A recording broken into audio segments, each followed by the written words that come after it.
Welcome to Creature Covenant with Dr. Adriana, a world movement that celebrates the healing power of the sacred human-animal bond. Now, here is Dr. Adriana. Well, hello. Thank you again for being with us in another chapter of Creature Covenant. And today we're switching it a little bit because I'm going to be on the hot seat. So I'm going to be the one who's going to be interviewed. And Mr. Bill Gray, my good friend from Second Chance Friends Rescue, is going to be asking me some really important questions, right? So here we go. I hand it over to you, Bill. Thank you, Adriana. I was trying to think today just how long I've known Adriana. It's probably been 10 years, probably. Probably. Close, yeah, close. Close. And so I know her very well. But there's still things I don't know about her. And there's things we never talk about because anytime we talk, it's something urgent with an animal, right, and trying to figure out what to do and how to take care of it. So we haven't really spent a lot of time just sitting and just talking. There's never time for that, right? So that's why I'm looking forward to this. So I'm just going to jump right in here. So for people that don't know, a lot of people locally are going to know some of these things, right? But I know people watch you from all over the world. So why don't you just tell us where you're from? Well, I'm originally from Colombia, Bogota, Colombia. And I was born in a family that it's really traditional, family-oriented.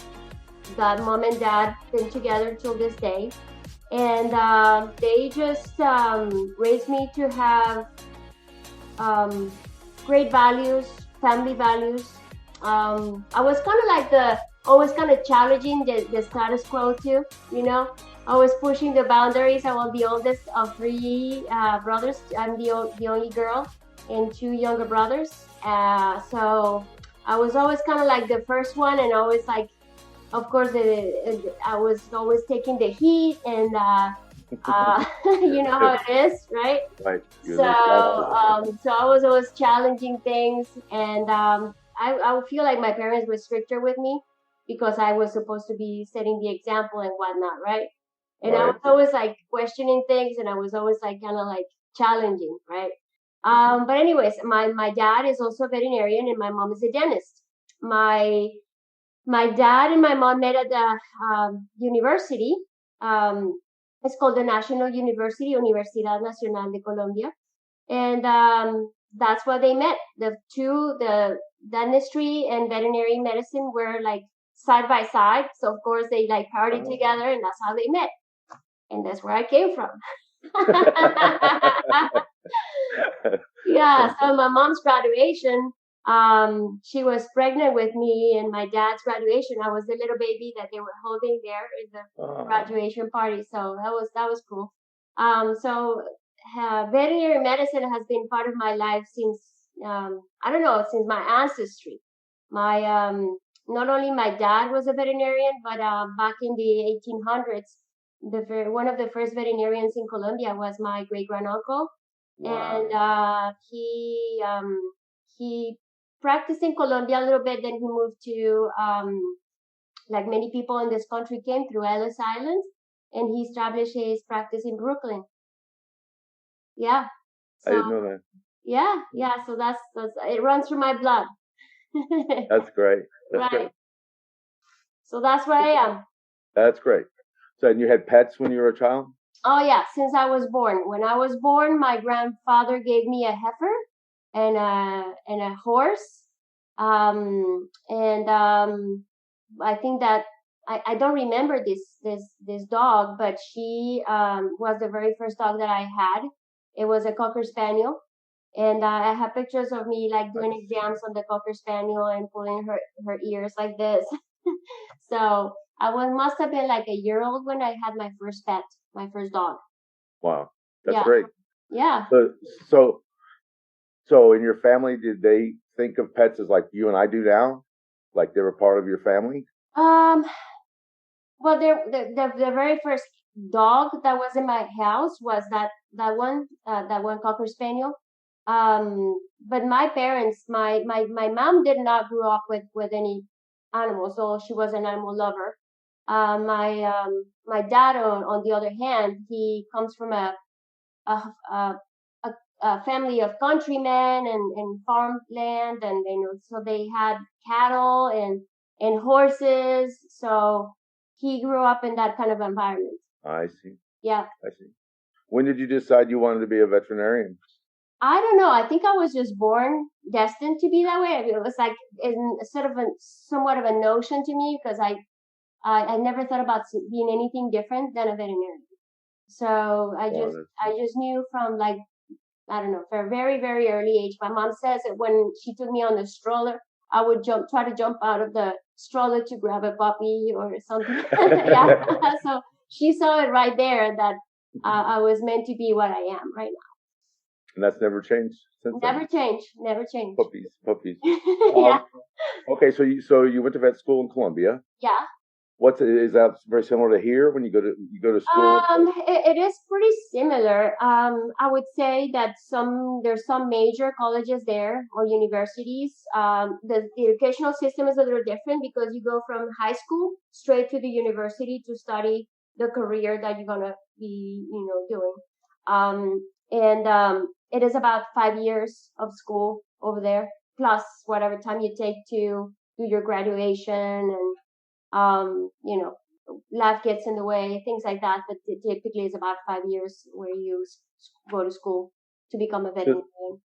So after you graduated, you practiced medicine I didn't actually. I mean, the practice that I did was like in large animals, and it was more like during my graduation time that I was involved with farms, visiting farms, and then there was a sidebar that I was just doing in a laboratory diagnostics, running diagnostics, mastitis test, and doing the virology and the bacteriology, microbiology side of things. So it gave me a very wide range, because I was in the lab, but I was also going out in the field and, listening and auscultating and examining animals, which was my passion.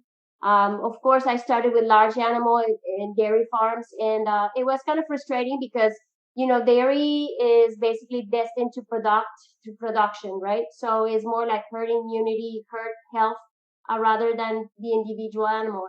And I was always passionate about the animal itself. That essence of the animal is what I was passionate about. So there was a conflict there. And I did see a lot of beauty. I did see a lot of ugliness too, of what happens to animals. But that's part of what it is, right? So when I moved to the United States, I came here initially as a student. Then I wasn't planning on staying here, but situations change, and I changed my. It wasn't really a good situation at home back then. The whole political thing and the whole there was a lot of turmoil and a lot of people being kidnapped and things like that were happening. And one time my dad it was very scary. He told me that he got carjacked, and it was pretty scary. So my parents said, no, why don't you try to make your future there in the United States? And that's what I did. And I said, well, I cannot be a student forever. So I changed I took all the steps to change my status, like from a student to become naturalized in the United States. There's a process for it, so, that's part of the immigration process. Okay. So did when you came to the U.S., you came straight to Florida? I came to initially Georgia, Atlanta. I loved Atlanta. I was a student there at Mercer University, and I loved every bit of it. It was fun. I made a lot of friends. And then shortly after that, my parents, said, you got to move to Florida with your friends, because I had a network here in Florida, in Tampa. Good. So that's where and since then, this is where I have been established, right?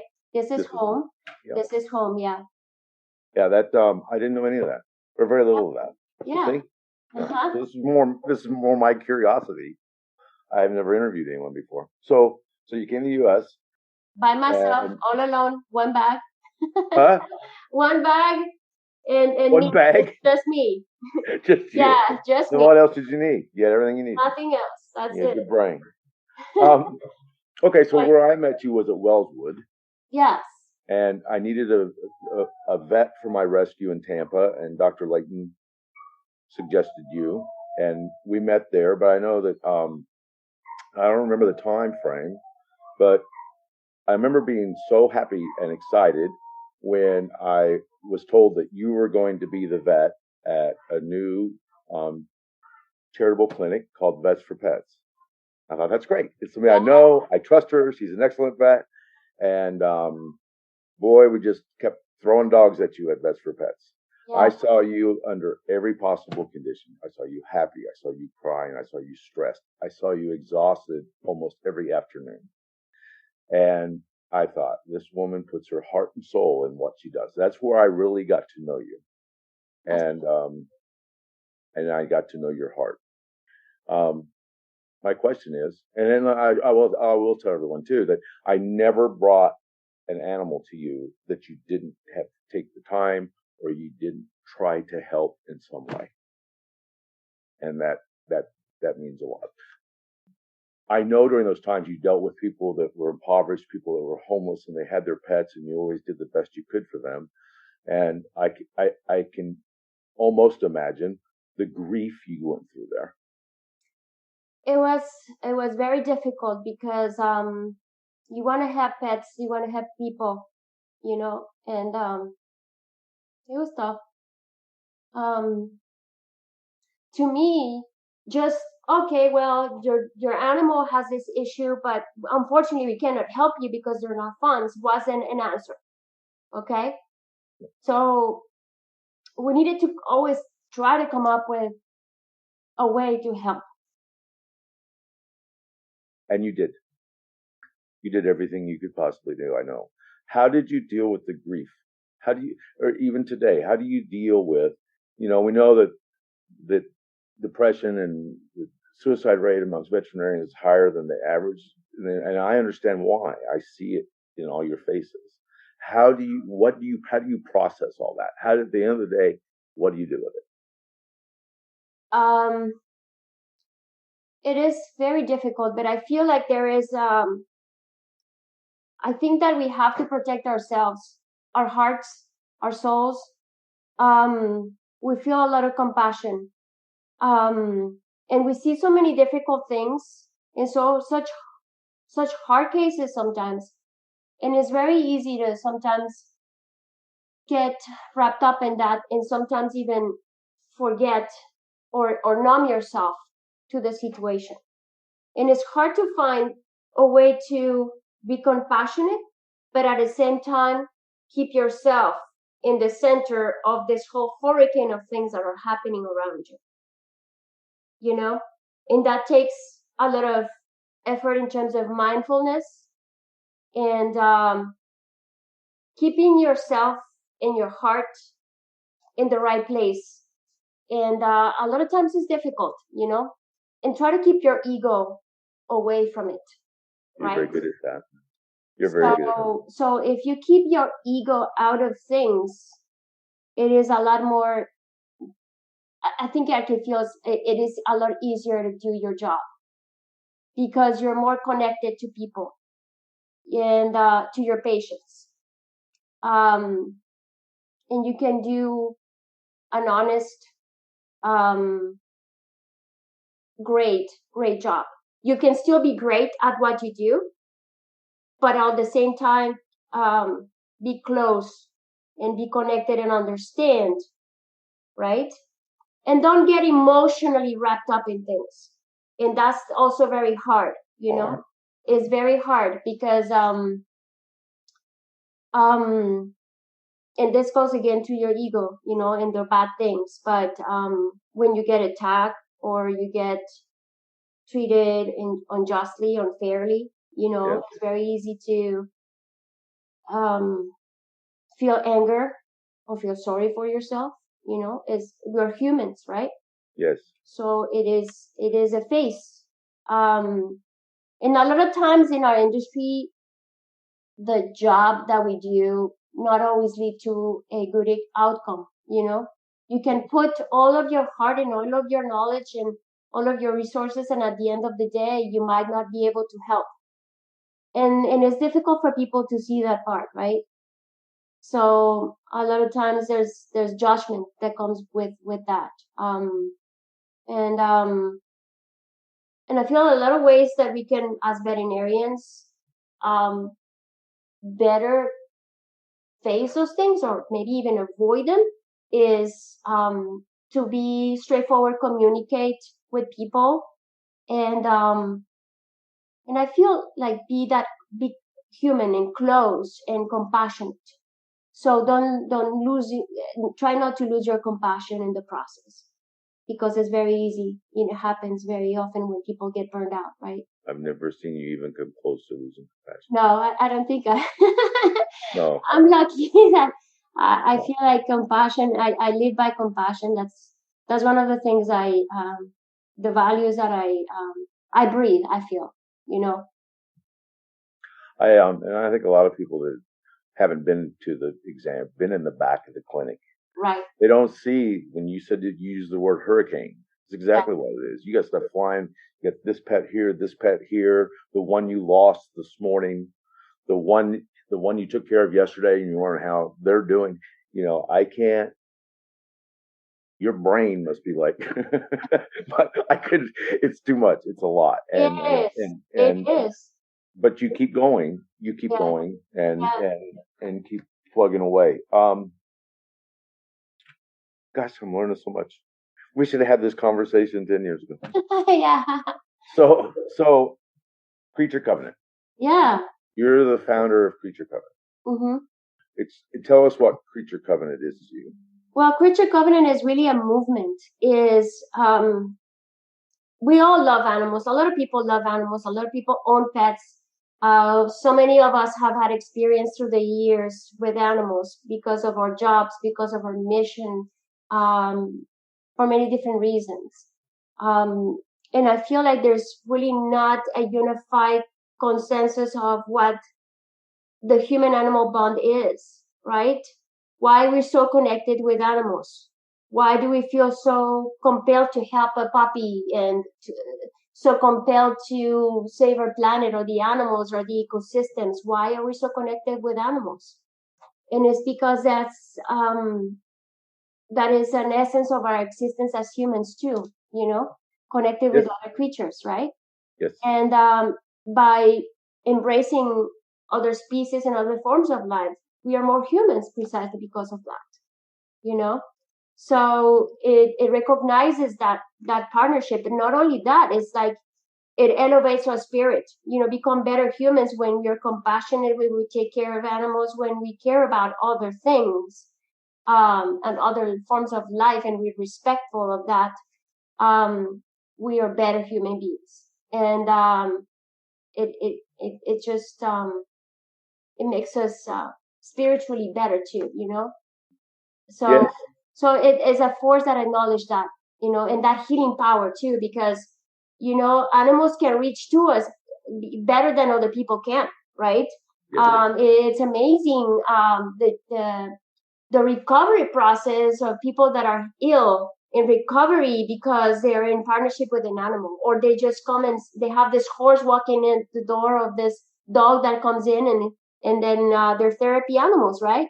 So they're just like the face of a kid that's going through hell through chemotherapy, and then seeing this dog that walks in and it's just transformation, right? And it's something that doctors cannot achieve, with all their knowledge. There's something that there's a healing power that is cannot be compared to anything else. Science has proven that now. I mean, it's not just a hunch, right? Right. Court systems use dogs for children that have been abused, so that they can feel comfortable talking about what they've been through, Right. So there's something there, but not everybody recognizes that, do they? Yes. So a lot of people don't even. Yeah. So that's kind of when I think Creature Covenant. That's kind of like, hey, come over here. We're going to talk about this stuff and look at this and look at that. It's helping people connect. right? And and it reminds me I'm not a weirdo, or if I'm a weirdo, you are too, right? we both are, right? There's a whole bunch of weirdos in this world like us. That's right. That's right. Is, they're my best, and they're my best friends. Yes. Okay, I don't know how long we've talked. I was thinking this morning. I said, "Well, where do you go from here? You know what? Where do you see yourself in 10 years? What do you want to do?" I would love to expand this idea of future covenant to the whole world. That's what it is. For it to become a movement, right? And not only that, I feel like for it to become a force that can actually implement real change.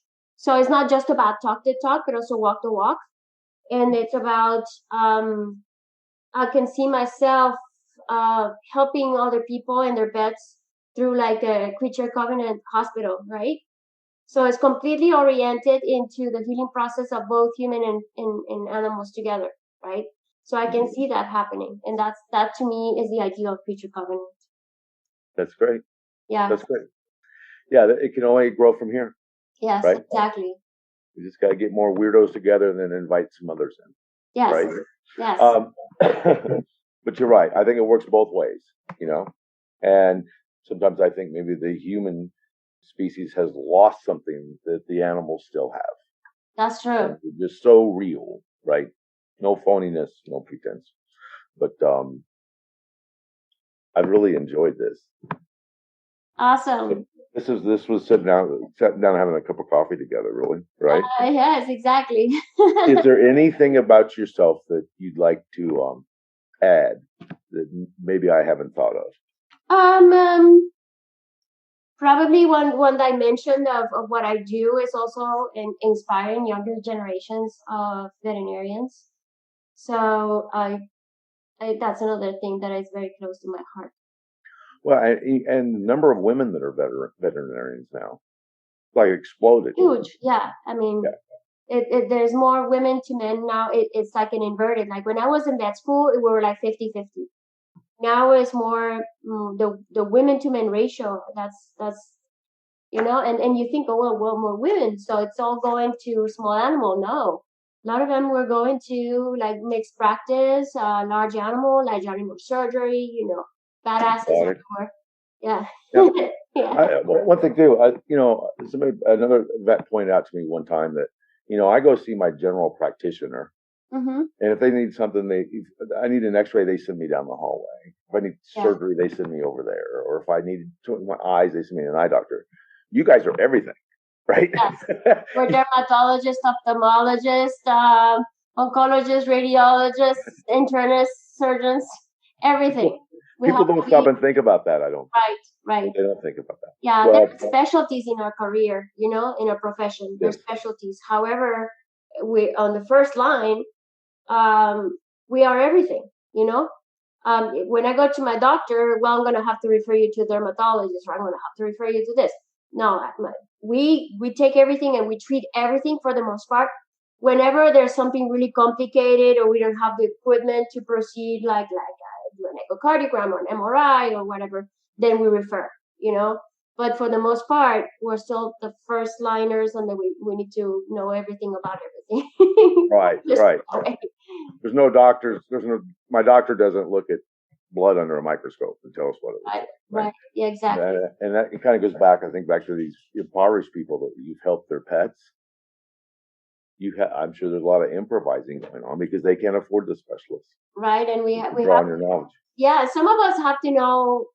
Well, the ones that would decide that we want to take care of multiple pets or multiple species, so we need to know more about reptiles and little pocket pets and pigs and farm animals and horses and all kinds of stuff. Mixed practice does that. So the other day I neutered a raccoon, and yesterday we were trying to figure out what was wrong with this little hedgehog, and then there is a little like something like a little bird, things like that. So there's always great variation of things. I never really wanted to go into specialty, with all respect to all my colleagues that are specialists, and I have a little respect and a little admiration.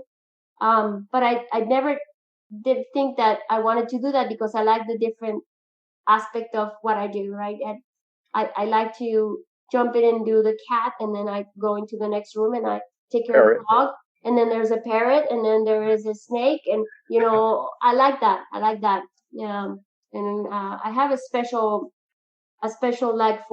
liking for surgery particularly. So done many. yes. Oh, just to remember the memories, right? Yes. Eric, can you fix this? Can you fix this? How many times have I asked you that? Yes. Well, thank you so much for doing this. What I suggested it after you interviewed me, I really hope that you would. One, we finally took the time just to visit me tonight. So, yes. And I think it kind of helps people that watch you. It gives them a basis, right? Where you're coming from. So, right. Thank you. Thank you for doing this.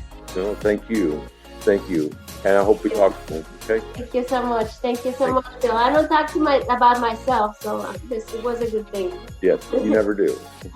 Take care. Thank you. All right. Thank you. Bye-bye. Bye.